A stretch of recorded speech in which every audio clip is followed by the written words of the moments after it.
Assalamualaikum warahmatullahi wabarakatuh.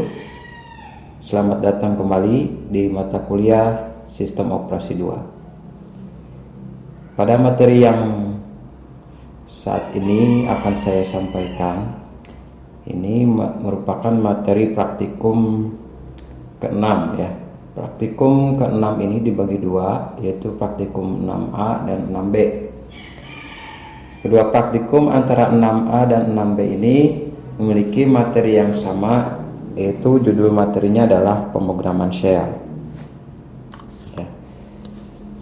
Jadi judul materi yang akan dipelajari hari ini yaitu berjudul pemrograman shell. Pemrograman shell ini adalah sebuah bahasa pemrograman di mana kita memasang atau menginstal Linux, OS berbasis Linux, apapun itu, di laptop ataupun komputer. Nah, sistem operasi Linux itu sudah mengandung ataupun sudah memiliki bahasa shell di dalamnya ya. Dimana jenis-jenis bahasa shell itu ada banyak ya, tergantung sistem operasi Linux apa yang kita pasang. Misalnya ada Current shell, bash shell, C shell ya. Nah, itu adalah salah satu jenis dari pemrograman shell. Untuk studi kasus ataupun sistem operasi Linux yang kita pakai hari ini itu adalah sistem operasi Linux jenis backtrack ya. Pada backtrack kita tidak perlu lagi menginstal ataupun memasang pemrograman shellnya karena di dalamnya sudah ada ya, sudah include. Materi pemrograman shell ataupun studi kasus pemrograman shell ini di video-video sebelumnya pernah ada praktikumnya ya, cuman disatukan dengan materi manajemen proses. Namun di praktikum sekarang ya, praktikum sekarang ini khusus membahas bahasa shellnya atau pemrograman shellnya. Di pokok bahasannya itu kita mempelajari bagaimana pemrograman shell, kita menggunakannya, mengoperasikannya, dan kebutuhannya untuk apa. Kemudian tujuan pembelajarannya bisa dilihat di sini, banyak sekali tujuan pembelajarannya. Nah, perlu diingat bahwa pemrograman shell ini hampir mirip dengan bahasa pemrograman C++ ya. Bahasa pemrograman shell ini tampilannya CLI ya, tidak berbasis GUI. Jadi mirip seperti bahasa C++ ataupun dari Borland itu seperti Borland Pascal. Nah, jadi tampilannya itu layar hitam, CLI Command Line Interface. Adapun yang kita pelajari di modul yang ini itu pertama yaitu mempelajari elemen dasar shell script. Jadi komponen-komponen dasar bahasa shell script itu ada apa saja. Yang kedua membuat program shell interaktif ya. Jadi contohnya membuat bahasa shell yang interaktif, misalnya interaktifnya yang dimaksud ada inputan dari keyboard ya. Kemudian menggunakan parameter dalam program, mempelajari tes, kondisi, serta operator logik yang terkait dengan instruksi tes. Mengenal variabel built-in dari shell. Ya, setiap bahasa pemrograman dia memiliki variabel. Membuat aplikasi dengan shell menggunakan konstruksi if then else.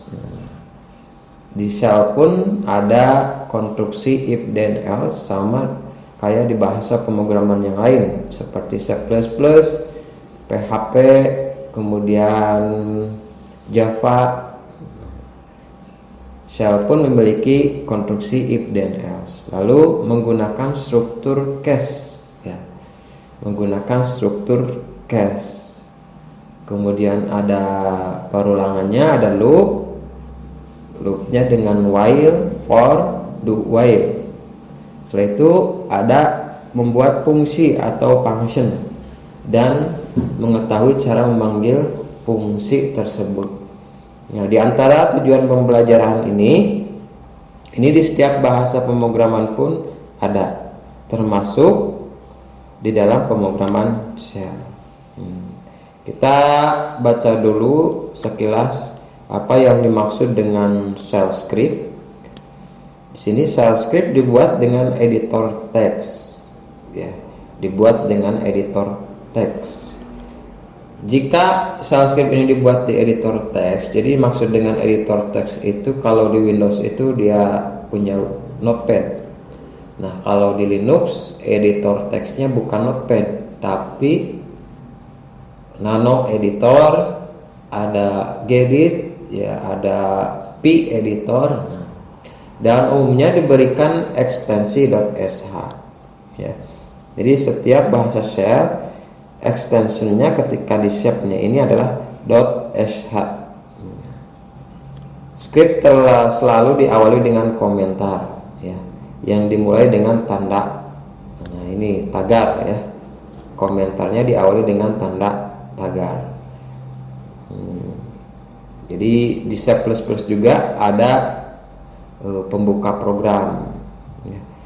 Coding shell script ini hampir mirip dengan bahasa C++, ya.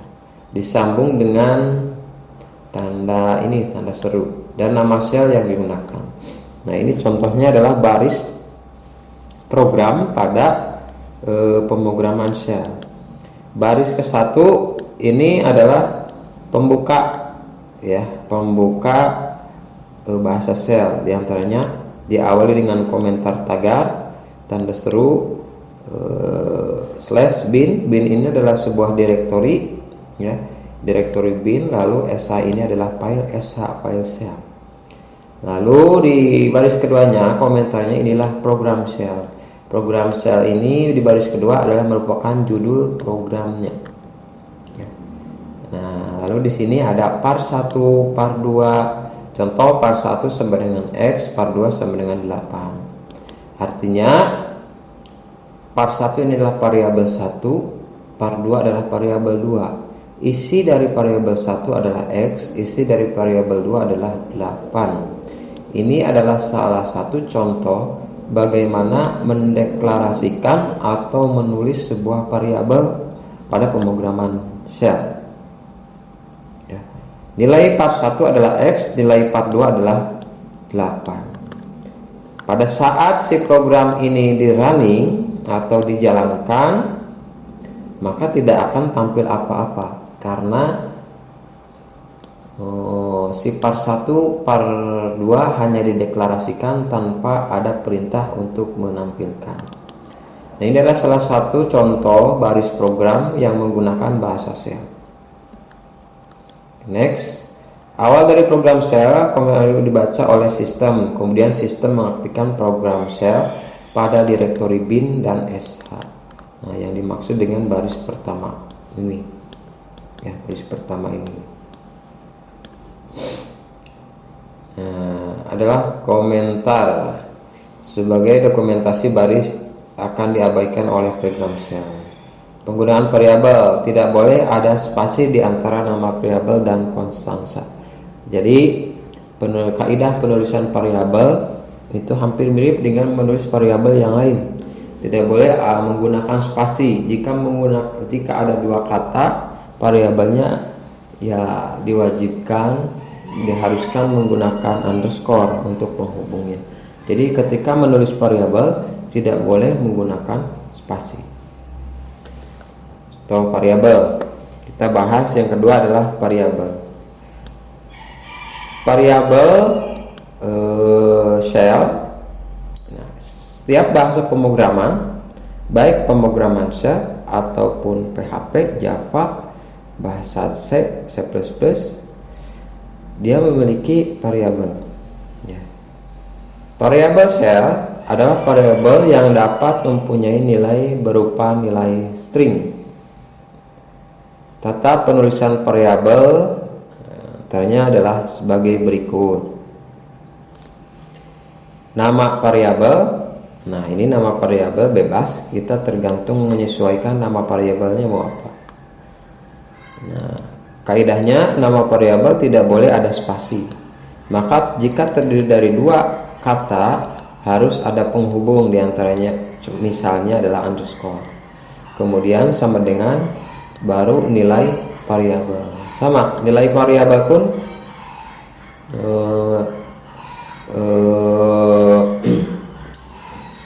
tidak boleh ada spasi jika bukan komen ya. Variabel harus dimulai dengan alfabet, disusul dengan alfanumerik dan karakter lain ya. Jadi memulai menulis variabel itu harus diawali dengan alfabet ya. Diawali dengan alfabet, disusun dengan alfanumerik. Misalkan ya, saya kasih contoh. Pada saat menulis variabel, kaidah menulis variabel,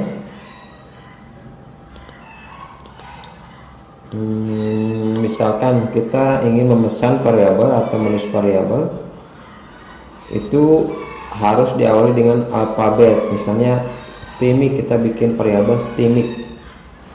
Ini nama variabelnya stimic, identifiernya stimic. Harus diawali dengan alfabet. Kalau di belakangnya ada numerik kayak gini tidak masalah. Contoh stimic nilainya adalah Tasikmalaya. Ya. Nah ini yang tidak boleh itu diawali dengan angka. Contoh stimicnya awalnya dengan S-nya dengan 5, TMIK Tasikmalaya.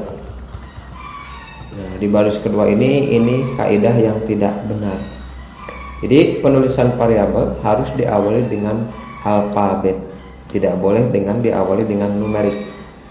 Adapun di tengahnya ada numerik, yang ini tidak masalah jika di depannya ada alfabet.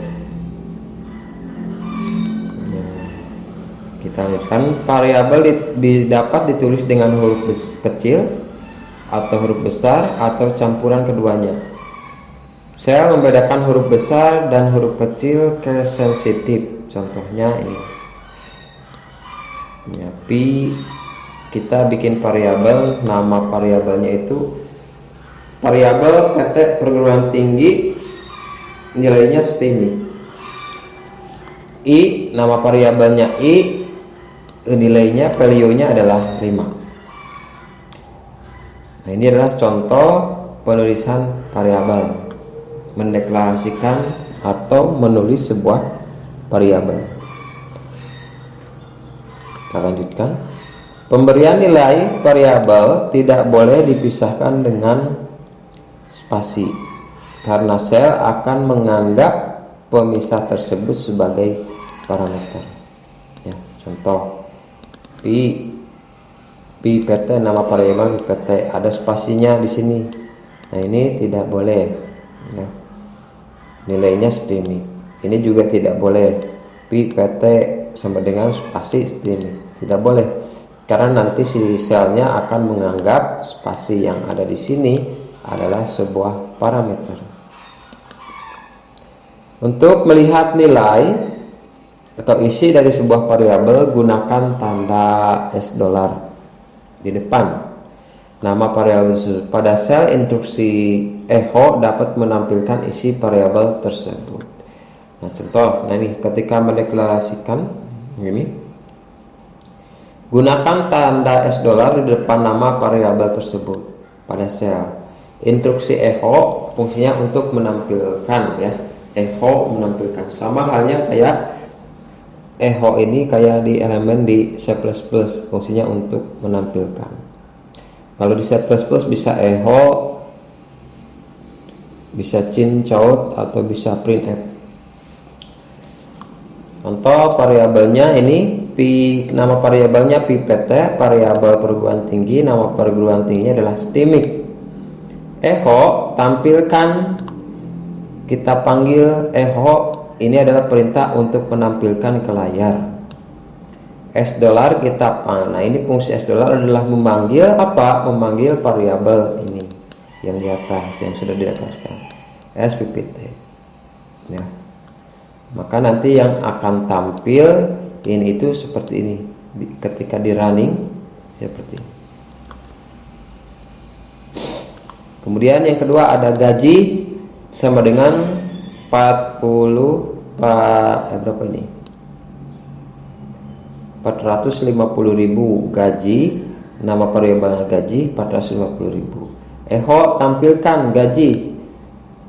Kemudian Eho tampilkan nama variabel perguruan tinggi gaji. Berarti nanti ketika ditampilkan Eho 450.000 STEMIC. Bila menggunakan string terdiri lebih dari satu kata, maka string tersebut harus berada dalam tanda kutip atau apostrof. Contohnya ini. Bila stringnya, nah ini kan string. STEMIC Tasikmalaya ini kan string, bukan numerik. Bila menggunakan string terdiri lebih dari satu kata, contohnya STEMIC Tasikmalaya ini 2 kata, maka string tersebut harus berada dalam tanda kutip. Nah, maka ada ini tanda kutip ini harus dikasih tanda kutip, namun syaratnya ini harus string. Mau 5 kata, 6 kata tidak masalah, yang penting didampingi, diapit oleh tanda petik 2, tanda kutip.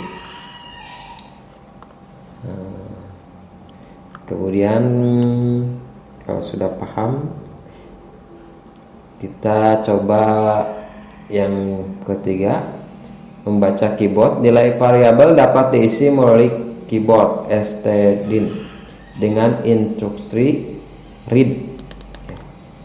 Nilai variabel dapat diisi melalui keyboard dengan instruksi read. Kalau di C++ ada cin ya. Kalau di shell read. Kalau di Pascal ada readline. Nah, kalau di shell ini read. Oke ya, kita bahas lagi berikutnya parameter. Sebuah program shell dapat mempunyai parameter sebanyak 9 buah dan dipresentasikan melalui variabel khusus, yaitu variabel ini s $, tanda seru 2, 3, 4, 5 sampai 9. Nama program shell 2, nama script dipresentasikan melalui variabel 0. Ya. Kita next saja.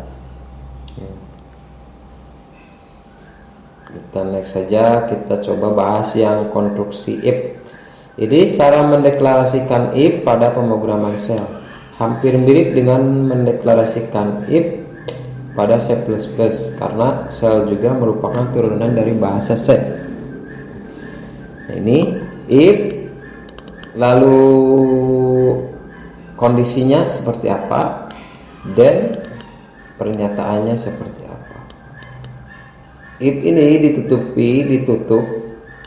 pendeklarasian if ini ditutup dengan v ya, ada if v.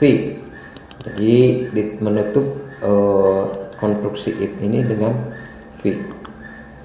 If akan mengeksekusi instruksi awal dan eksistensi dari instruksi tersebut akan menjadi kondisi.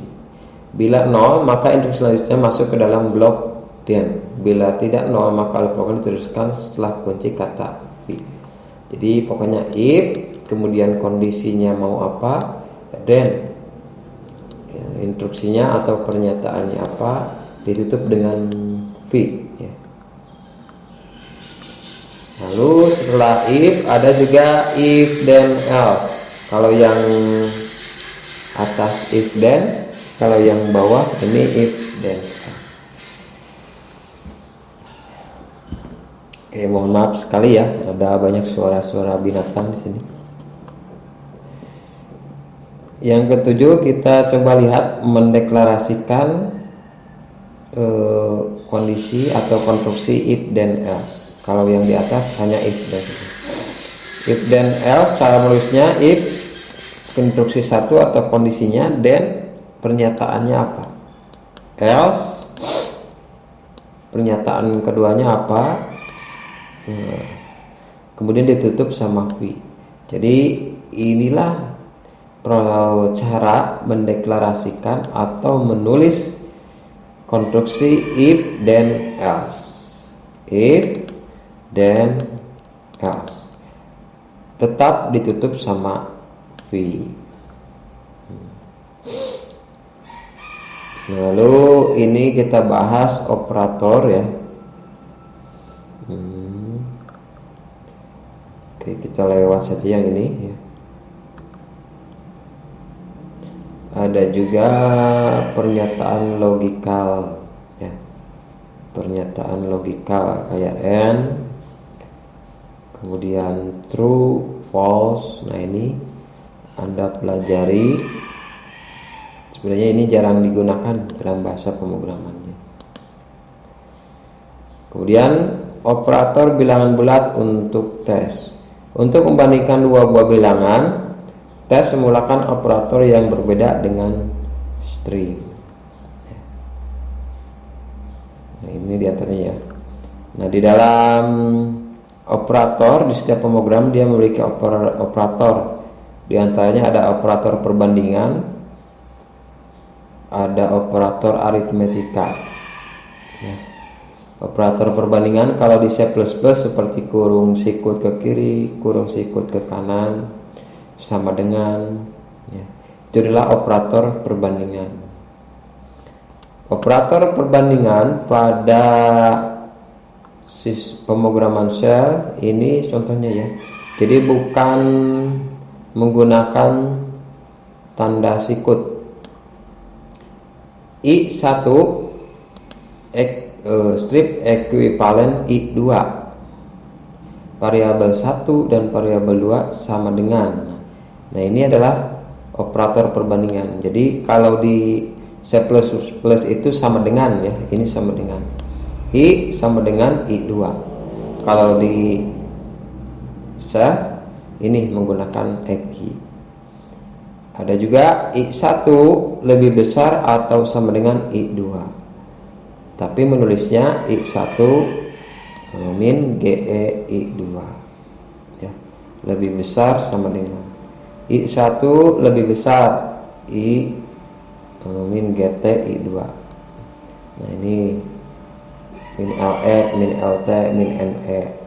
Jadi bedanya kalau di shell operator perbandingannya menggunakan ini ya. Ada juga operator logikal true, false, kemudian ada and, ada or. Nah, ini operator logikal hampir mirip dengan ini.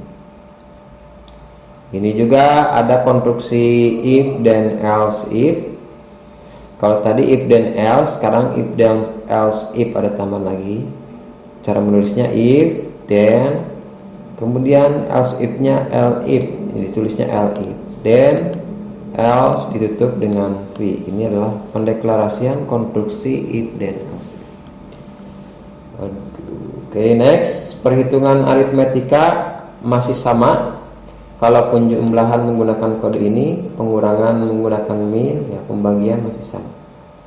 Itu adalah next, yaitu konstruksi case. Konstruksi case digunakan untuk menyederhanakan pemakaian if yang berantai. Ini contoh case. Case fungsinya hampir mirip dengan if. Ya.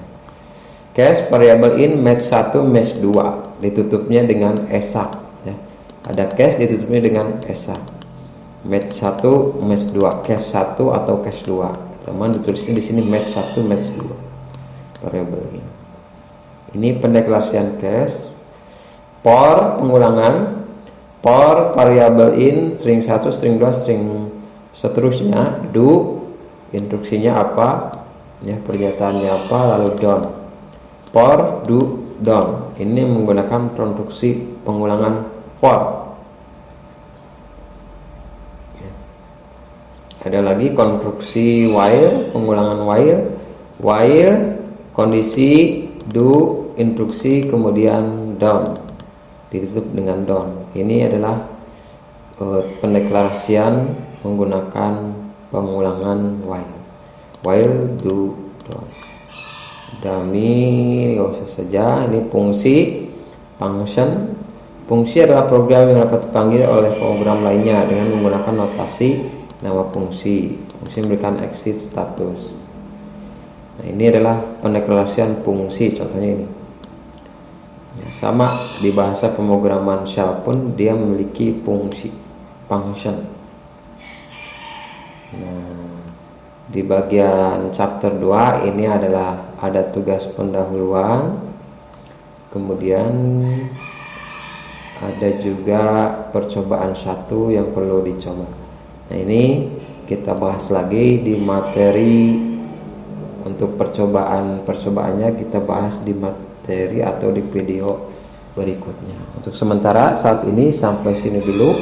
Mudah-mudahan teori yang saya sampaikan bisa Anda pahami, bisa bermanfaat juga.